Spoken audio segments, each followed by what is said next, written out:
આ દેશમાં છેલ્લા ઘણા સમયથી ભારતીય જનતા પાર્ટીનું શાસન છે। આ શાસન દરમિયાન આ દેશના યુવાનો વિદ્યાર્થીઓ સાથે અન્યાય કરવાનું આ સરકાર ચૂકતી નથી।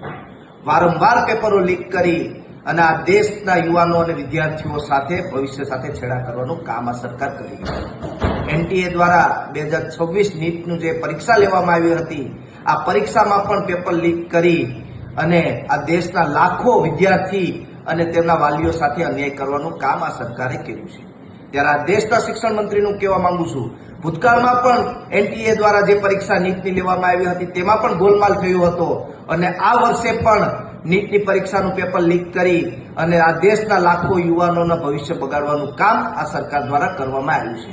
હાલ એનટીએ દ્વારા પરીક્ષા રદ કરી દેવામાં આવી છે, પણ ક્યાં સુધી તમારી ભૂલોના કારણે આ દેશના વિદ્યાર્થીઓ હેરાન થતા રહેશે, આ દેશના વાલીઓ હેરાન થતા રહેશે।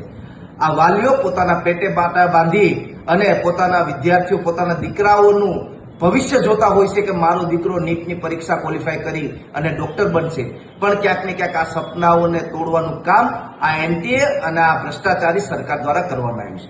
ગુજરાતની વાત કરીશ, ગુજરાતમાં પણ છેલ્લા 7 વર્ષમાં 22 થી વધારે વખત સરકારી ભરતીઓના પેપરો લીક થયા છે।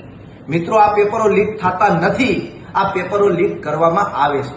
ક્યાંક ને ક્યાંક આ જે પેપરો લીક કરનારા છે એના તાર પણ આ સરકારના લોકો સાથે જોડાયેલા હોય છે અને સરકાર તેમાં કોઈ પગલાં લેતી નથી, એટલે વારંવાર આ લોકો પેપરો લીક કરવાની હિંમતો કરતા હોય છે।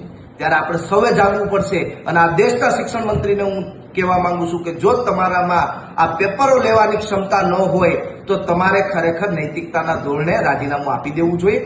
અન્યથા આવનારા દિવસોમાં જે વિદ્યાર્થીઓ સાથે અન્યાય કરવાનું કામ કર્યું છે તેમાં એનએસયુઆઈ આવનારા દિવસોમાં સમગ્ર ગુજરાત અને સમગ્ર દેશમાં રોડ ઉપર ઉતરી અને આંદોલનો કરશે। આ જ પ્રકારની તમામ અપડેટ જોવા માટે ન્યૂઝરૂમ ગુજરાતને લાઇક, શેર અને સબસ્ક્રાઇબ કરવાનું ભૂલતા નહીં।